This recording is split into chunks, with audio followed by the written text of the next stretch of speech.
Bonjour et bienvenue à tous et à toutes dans ce journal hebdomadaire du Tibet cette semaine.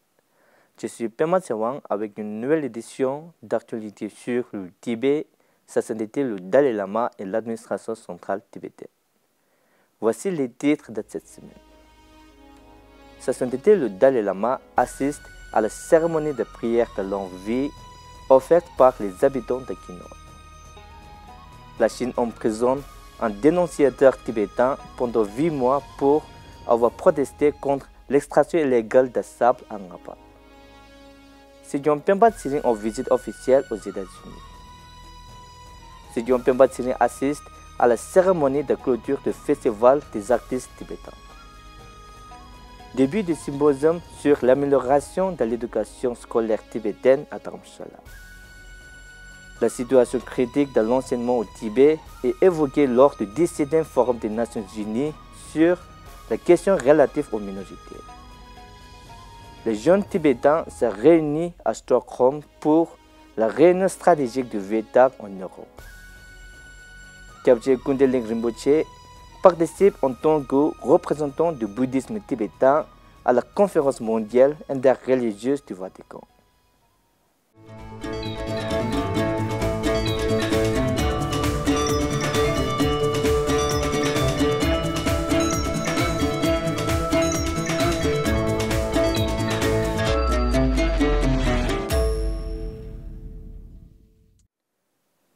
Après une pause de 2 mois, Sa Sainteté le Dalai Lama s'est vu offrir une cérémonie de prière de longue vie au temple principal de Dharamshala le 6 décembre. La cérémonie de prière a été suivie par 1500 fidèles, dont des habitants de Kinor et des membres des monastères bouddhistes locaux. Exprimant sa sincère gratitude, Sa Sainteté a remercié les fidèles pour leur foi inébranlable en lui et en ses enseignements et les a assurés de son engagement à vivre jusqu'à 110 ans. Après l'offrande de Tenshok, Sa Sainteté a partagé un bref enseignement sur Semgye avec le public réuni.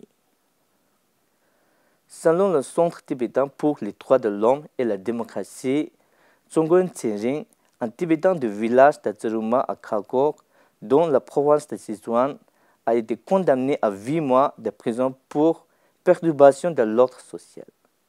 Cette accusation fait suite à sa vidéo virale dénonçant l'exploitation minéraire illégale par la société Anhui Sinai Construction Engineering Company qui a endommagé l'environnement sous le couvert de la construction d'une route.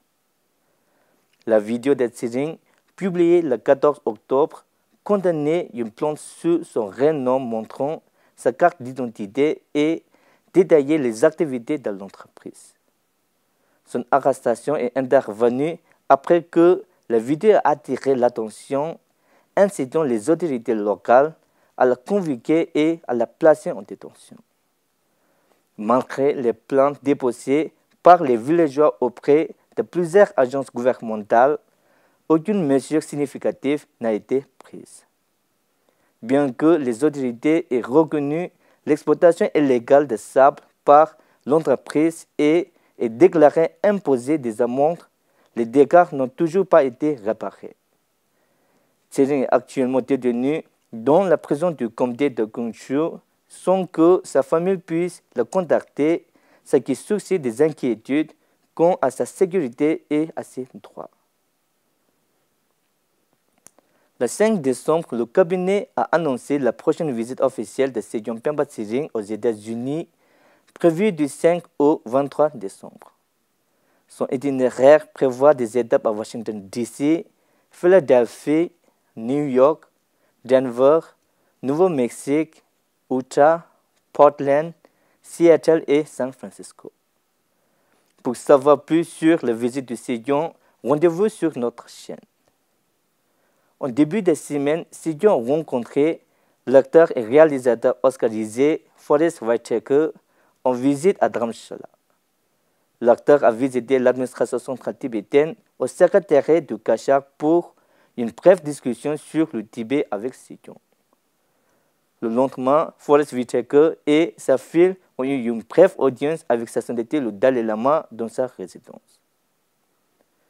Le 1er décembre, Sejong Pemba Tsering a assisté à la cérémonie de clôture du Festival des artistes tibétains qui s'est déroulé sur 3 jours à Dharamshala en tant qu'invité principal. Cet événement est organisé par l'écrivain et poète tibétain Bujung Disonam, cofondateur de Tibet Rights, avec le soutien du Tibet Fund.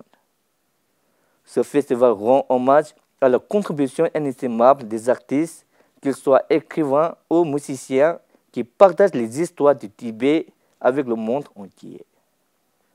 Lors de la cérémonie de clôture, le Sejong a déclaré que, au cours des 6 dernières décennies, la communauté tibétaine avait réalisé des progrès significatifs dans tous les aspects de son existence en exil, sous la direction bienveillante et visionnaire de sa Sainteté le Dalai Lama. Sejong a souligné que les Tibétains et les organisations qui utilisent n'importe quel moyen, y compris toutes les formes d'art, pour organiser des initiatives et des campagnes qui font avancer la cause du Tibet, sont toujours appréciés. Sejong a également affirmé que l'administration centrale tibétaine soutenait pleinement ses efforts, indépendamment des affiliations politiques ou des positions des organisateurs ou des événements. Tout au long de ces 3 jours, le festival a connu une grande affluence, notamment de parlementaires tibétains, de fonctionnaires de l'administration centrale tibétaine, d'artistes tibétains, d'amateurs d'art, de personnel des médias, de résidents tibétains sis à Dharamshala, de touristes et de bien d'autres personnes encore. Des écrivains, chanteurs et musiciens tibétains de différentes parties du monde y ont participé. Le 5 décembre, un symposium de 2 jours sur l'amélioration de l'éducation scolaire tibétaine s'est ouvert à Dharamshala, à l'hôtel Nurbu House, afin de délibérer sur le développement de la qualité du système éducatif tibétain existant, de formuler et d'élaborer des stratégies pour de futures initiatives axées sur l'éducation et d'éduquer les étudiants tibétains conformément aux principes de la politique d'éducation de base pour les Tibétains en exil.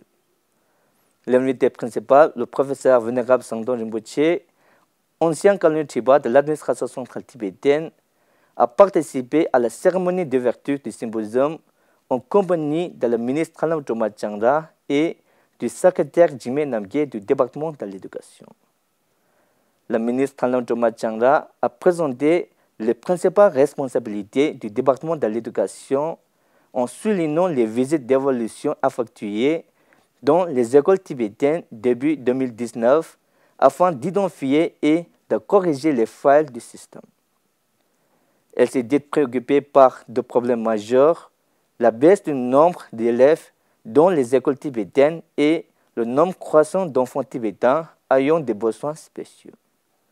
Dans son discours d'ouverture, le professeur Samdong Rinpoche a partagé les perspectives bouddhistes sur l'éducation en soulignant le rôle des éducateurs, des parents et des administrateurs dans la promotion d'un apprentissage significatif. Il a décrit le trait pratique de l'écoute, de la contemplation et de la méditation pour dissiper l'ignorance et intérioriser la connaissance, soulignant que la véritable compréhension va au-delà de la simple réception d'informations. Le Rinpoche a mis l'accent sur la dynamique d'apprentissage mutuel entre les enseignants et les élèves, exhortant les enseignants à inspirer la curiosité et à combler la lacune des élèves afin de rendre l'éducation attrayante plutôt que contraignante. Il a également souligné l'importance des enseignements bouddhistes tibétains pour le bien-être de l'humanité et a appelé la jeunesse tibétaine à préserver et à propager cette sagesse. Les participants au symposium possèdent une expertise variée dans le domaine de l'éducation, notamment des enseignants, d'anciens directeurs, des professeurs et des responsables de l'éducation issus de diverses institutions et organisations. Le 17e Forum des Nations Unies sur les questions relatives aux minorités, qui s'est tenu à Genève avec 690 participants, s'est penché sur la représentation des minorités dans les espaces publics, l'éducation, les médias et la culture. Les discussions mettent l'accent sur l'inclusion des minorités dans la prise de décision, la préservation du patrimoine culturel et des politiques visant à sauvegarder les pratiques culturelles. Le 29 novembre, lors d'une session sur l'éducation, Phuntsho Tobgye, le responsable du bureau de Tibet à Genève, a condamné les actions de la Chine au Tibet, notamment l'inscription forcée de plus d'1 million d'enfants tibétains dans des internats qui interdisent l'enseignement de langue tibétaine, la diminution des sites sacrés, la répression des défenseurs de la culture comme Tsiringzo et l'expulsion des jeunes moines des monastères. Il s'agit, selon lui, d'une campagne systématique contre l'identité tibétaine et la survie de la culture. Destruction of ancient religious sites like Atok Monastery and compulsory relocation of Tibetans from their ancestral land. The persecutions extend far beyond the infrastructure and education. Advocate for the Tibetan cultural preservation faces severe repressions as demonstrated by the detention of individuals like Tsiringso who have courageously spoke up against the ethnic discrimination. The forcible removal of young monks from the religious institution present a direct attack on transmission of Tibetan religious and cultural tradition to future generations. The 2024 Freedom House report identified Tibet as one of the least free regions globally, facing systematic religious and political repression, ethnic discrimination, and threat to the fundamental human rights. The Council is considering action to hold the Chinese government accountable for the atrocities and ensure the equal rights of Tibetan children to receive the education in the Tibetan language. I thank you. Le forum vise à identifier les défis auxquels sont confrontées les minorités et à élaborer des recommandations pour une représentation équitable qui serviront de base à un rapport soumis au Conseil des droits de l'homme. Plus de 30 jeunes tibétains de 6 régions européennes se sont réunis à Stockholm pour une réunion stratégique et une formation de 3 jours organisée par le département de l'information et des relations internationales de l'administration centrale tibétaine et facilitée par la communauté tibétaine de Suède. L'événement a mis l'accent sur l'autonomisation des jeunes en vue d'un futur leadership dans le mouvement tibétain. Parmi les temps forts, citons le discours d'ouverture de Tenzin Leshe, porte-parole du département de l'information et des relations internationales, a exposé sur les défis de la défense des droits par Mattia Bjornestek, président du comité tibétain suédois, et une session de formation sur la défense efficace des droits animée par Wangpo Tsetong de la campagne internationale pour le Tibet. Les coordinateurs nationaux ont fait le point sur leurs activités et la journée s'est achevée par une célébration culturelle mettant en valeur les traditions tibétaines. La réunion visait à doter les jeunes Tibétains de compétences et de stratégies pour faire avancer la cause tibétaine. La conférence mondiale interreligieuse organisée par la Sri Narayana Gurukulam Trust en collaboration avec le Conseil pontifical pour le dialogue interreligieux s'est tenue le 29 et 30 novembre au Vatican en présence du pape François. Le pape François a souligné l'importance de mettre en pratique les enseignements moraux et de favoriser l'harmonie entre les religions pour relever les défis mondiaux. Le représentant du bouddhisme tibétain, Kyabche Kunte Lingtasa Rinpoche, a souligné l'engagement de sa sainteté le Dalai Lama en faveur de l'harmonie religieuse et a insisté sur la coopération interconfessionnelle pour la paix dans le monde, l'orientation morale des jeunes et un avenir empreint de compassion.